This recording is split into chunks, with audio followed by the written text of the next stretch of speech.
Assalamualaikum warahmatullahi wabarakatuh. Jumpa lagi di channel Bang Soal Lengkap. Semoga teman-teman bisa mendapat manfaat dari video ini. Kali ini kita akan membahas mata pelajaran tema 1 untuk kelas 5. Nah, sebelum kita mulai, jangan lupa pastikan teman-teman melakukan like, share, dan subscribe pada channel ini. Jangan lupa nyalakan tombol lonceng agar teman-teman selalu mendapat info terbaru dan terupdate dari kami. Langsung saja kita mulai untuk soal pilihan ganda. Nomor 1, kegiatan di masyarakat yang mencerminkan sila-sila Pancasila yaitu kecuali A. Beriman kepada Tuhan Yang Maha Esa sesuai dengan kepercayaan masing-masing. B. Melakukan kerja bakti di lingkungan tempat tinggal. C. Hanya berdiri ketika mengikuti kerja bakti. D. Memberikan bantuan kepada korban bencana. Jawaban yang benar adalah C. Hanya berdiri ketika mengikuti kerja bakti. Nomor 2. Kegiatan yang mencerminkan sila keempat dalam lingkungan masyarakat yaitu A. Melaksanakan kerja bakti membersihkan selokan. B. Melaksanakan pemilihan ketua RW. C. Melakukan bakti sosial untuk keluarga yang tidak mampu. D. Mendengar nasihat ketua RW. Jawaban yang benar yaitu B. Melaksanakan pemilihan ketua RW. Nomor 3. Bentuk pengamalan sila pertama yaitu A. Menjalankan ibadah sesuai dengan kepercayaan agama masing-masing. B. Melakukan bakti sosial. C. Melaksanakan ronda malam di lingkungan tempat tinggal. D. Membantu teman yang terjatuh dari sepeda. Jawaban yang benar yaitu A. Menjalankan ibadah sesuai kepercayaan agama masing-masing. Nomor 4. Hari Senin, 16 Juni 2018, hari pertama Siti masuk sekolah. Pada hari pertama, kelas Siti melakukan pemilihan ketua kelas. Kegiatan pemilihan ketua kelas merupakan cerminan dari sila A. Pertama, B. Kedua, C. Ketiga, D. Keempat. Jawaban yang benar yaitu D. Pancasila sila keempat. Nomor 5. Salah satu contoh pengamalan sila ketiga di lingkungan sekolah yaitu A. Melakukan pemilihan ketua kelas. B. Melaksanakan piket kelas sesuai jadwalnya. C. Melakukan pemilihan kepala sekolah. D. Merayakan ulang tahun di kelas. Jawaban yang benar yaitu B. Melaksanakan piket kelas sesuai dengan jadwalnya. Selanjutnya nomor 6. Bacalah teks di bawah ini. Gotong royong modal dasar pembangunan. Gotong royong merupakan modal dasar bagi terciptanya suasana kemasyarakatan yang harmonis. Mengapa demikian? Karena dengan bergotong royong, masyarakat akan sering melakukan silaturahmi dan kerjasama, sehingga terjalinlah solidaritas. Seiring dengan munculnya rasa solidaritas inilah, akan muncul juga rasa empati dan simpati di antara masyarakat yang akan mempererat dan memperkuat hubungan masyarakat. Pertanyaannya, ide pokok bacaan di atas yaitu A. Masyarakat sering silaturahmi. B. Gotong royong mempererat dan memperkuat hubungan masyarakat. C.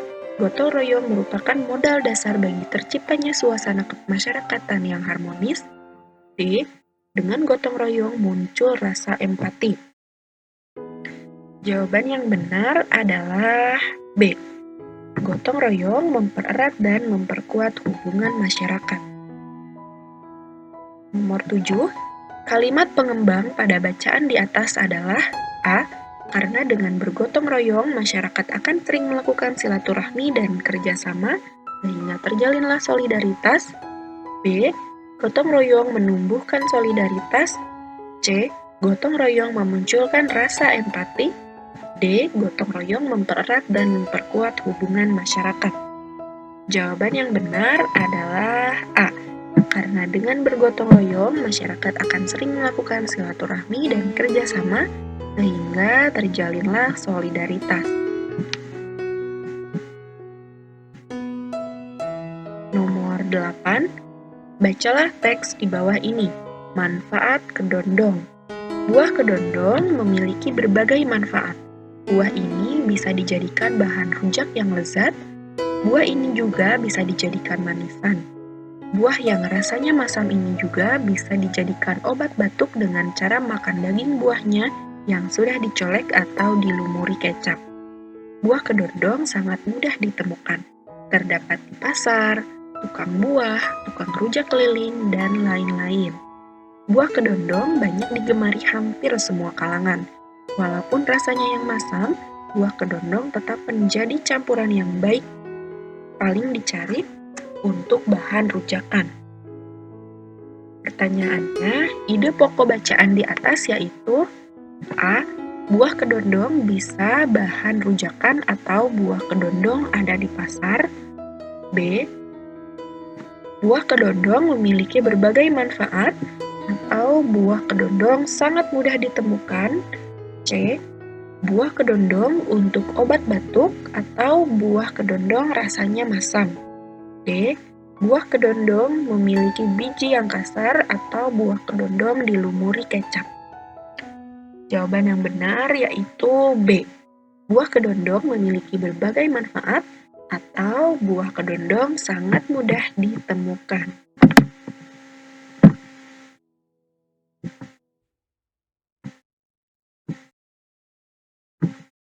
Nomor 9, bacalah teks di bawah ini. Seseorang akan diuji dengan apa yang ia miliki. Ketika ia memiliki ilmu, maka dia akan diuji dengan ilmu tersebut sejauh mana ilmu itu bermanfaat. Ketika seseorang mempunyai harta, maka ia akan diuji dengan sejauh mana ia mampu mendistribusikan hartanya kepada orang lain.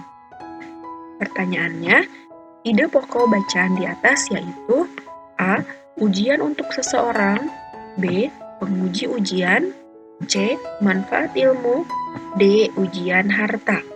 Jawaban yang benar adalah A. Ujian untuk seseorang. Nomor 10, kalimat pengembang bacaan di atas yaitu A. Seseorang akan diuji dengan apa yang ia miliki. B. Ketika seseorang memiliki ilmu, sejauh mana ilmu itu bermanfaat. C. Seseorang diuji dengan harta. D. Seseorang mendapat ujian dari Tuhan Yang Maha Esa. Jawaban yang benar adalah B. Ketika seseorang memiliki ilmu, sejauh mana ilmu itu bermanfaat.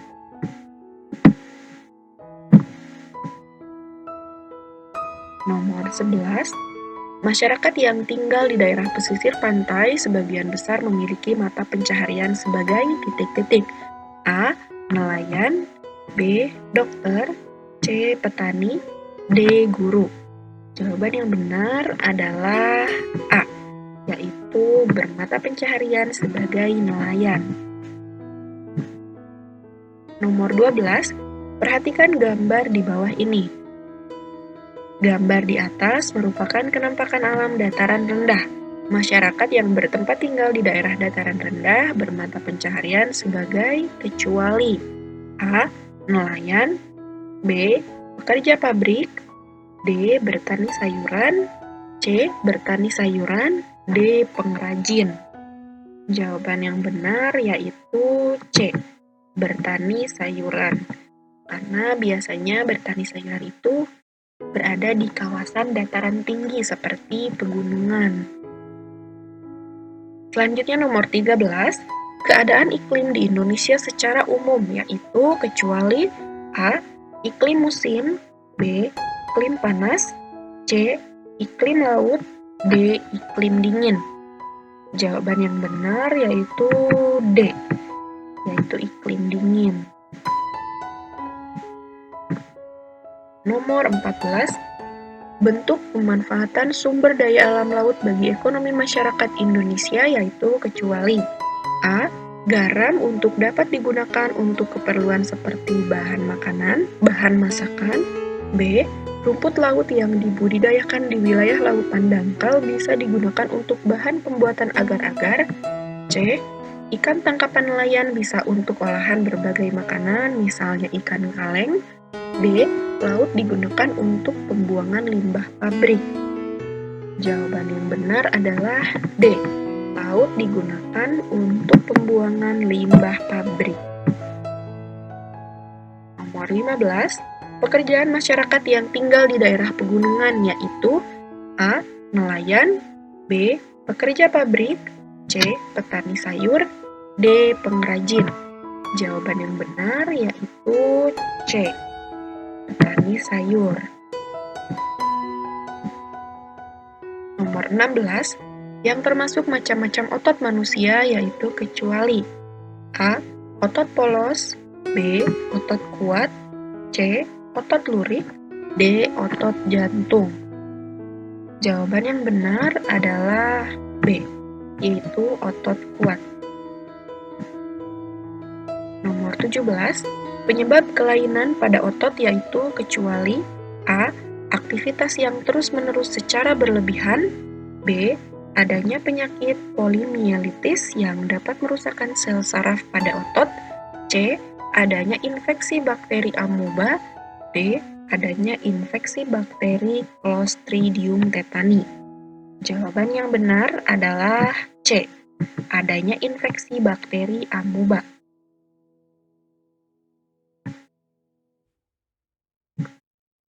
Nomor 18. Penyakit kelainan otot yaitu A. Keseleo, B. Tetanus, C. Osteoporosis, D. Lordosis. Jawaban yang benar yaitu B. Tetanus.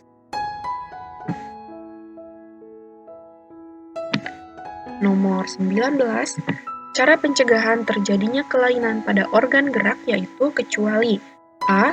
Membatasi makanan yang dapat memicu meningkatnya asam urat, B. Menerapkan posisi duduk yang benar, C. Ketika berjalan selalu membungkuk, D. Mengkonsumsi makanan dan minuman yang banyak mengandung kalsium. Jawaban yang benar adalah C. Ketika berjalan selalu membungkuk. Selanjutnya nomor 20. Perhatikan gambar di bawah ini. Pada gambar di atas, posisi duduk mana yang salah terdapat pada gambar nomor kecuali A1, B2, C3, D4.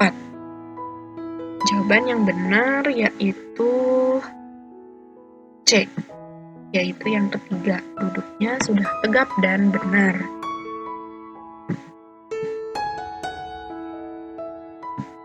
Nah, teman-teman, selanjutnya kita akan membahas soal esai. Langsung saja untuk nomor 21. Perhatikan gambar di bawah ini. Ada 4 gambar. Terdapat pada gambar berapakah yang mencerminkan pengamalan sila pertama? Jawabannya yaitu pada gambar nomor 3. Nah, terlihat di sini masyarakat sedang beribadah. Lalu nomor 22. Sebutkan salah satu contoh pengamalan sila kelima dalam kehidupan sehari-hari, yaitu sikap adil terhadap sesama, menghormati hak orang lain, serta menolong dan menghargai orang lain. Nomor 23. Sebutkan salah satu contoh persatuan dan kesatuan di sekolah. Jawabannya yaitu melaksanakan piket di kelas. Nomor 24. Bacalah teks di bawah ini. Semua makhluk hidup memerlukan makanan dan minuman untuk melangsungkan hidupnya. Binatang bertahan hidup dengan cara berburu makanan yang tersedia di alam. Demikian pula dengan tumbuhan dan manusia yang memerlukan makanan dan minuman untuk tumbuh dan berkembang. Semua makhluk hidup akan mati jika tidak makan dan minum. Pertanyaannya, tentukan ide pokok pada bacaan di atas. Jawabannya yaitu makhluk hidup memerlukan makanan dan minuman untuk melangsungkan menggantungkan hidupnya. Selanjutnya nomor 25, bacalah teks di bawah ini. Kita baca bersama-sama, judulnya yaitu Gerak Kupu-Kupu. Kupu-kupu adalah hewan yang lucu, warnanya indah dan menarik. Banyak orang menyukainya. Dia terbang dan hinggap pada bunga-bunga. Badannya kecil namun memiliki sayap yang lebar. Sukakah kamu pada kupu-kupu? Kupu-kupu termasuk hewan serangga. Kupu-kupu memiliki organ gerak yang sama seperti serangga-serangga lainnya. Salah satu organ gerak yang istimewa dari kupu-kupu dan serangga lainnya adalah sayap. Dengan sayap ini, maka menjadikan serangga sebagai satu-satunya hewan avertebrata yang bisa terbang. Tahukah kamu, sayap kupu-kupu yang indah sebenarnya transparan. Lalu, kenapa terlihat berwarna-warni? Sayap kupu-kupu terlihat warna-warni karena perbedaan kecerahan pada setiap lapisan tipisnya. Kupu-kupu memiliki kemampuan terbang yang luar biasa. Kupu-kupu bisa terbang sejauh ribuan kilometer untuk mencari daerah yang hangat ketika musim dingin tiba. Kupu-kupu akan kembali lagi menempuh jarak ribuan kilometer ketika musim semi tiba. Meskipun demikian, kupu-kupu tidak bisa terbang apabila suhu tubuhnya di bawah 30 derajat Celcius. Pertanyaannya, tentukan ide pokok masing-masing paragraf pada bacaan di atas. Jawabannya yaitu, paragraf 1, kupu-kupu adalah hewan yang lucu. Paragraf 2, kupu-kupu termasuk hewan serangga. Paragraf 3, sayap kupu-kupu terlihat warna-warni.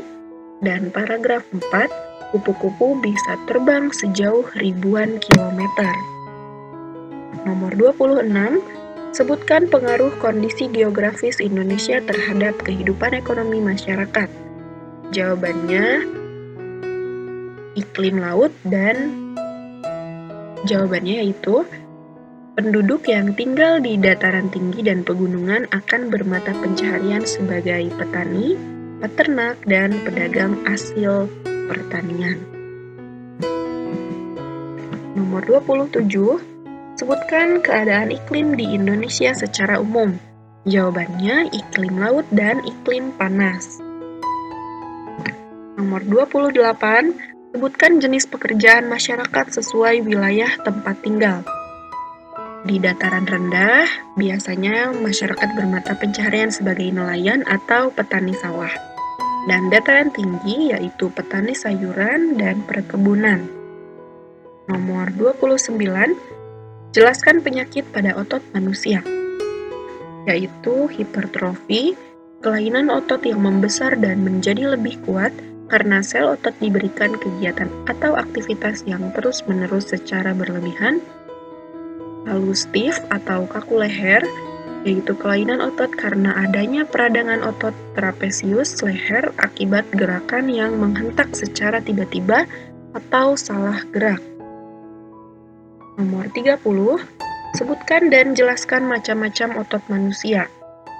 Jawabannya yaitu otot polos adalah otot yang bekerja tanpa kesadaran kita yang dipengaruhi oleh sistem saraf tak sadar atau saraf otonom. Otot polos dibentuk oleh sel-sel yang berbentuk gelendong, di mana kedua ujungnya runcing dan mempunyai satu inti sel. Selanjutnya ada otot lurik, adalah otot yang menempel pada rangka tubuh manusia yang digunakan dalam pergerakan. Lalu ada otot jantung, adalah otot yang bekerja secara terus-menerus tanpa istirahat atau berhenti. Nah, alhamdulillah teman-teman, 30 soal sudah selesai kita bahas. Semoga bermanfaat, dan bagi teman-teman yang membutuhkan filenya bisa langsung hubungi kami. Sampai jumpa lagi. Wassalamualaikum warahmatullahi wabarakatuh.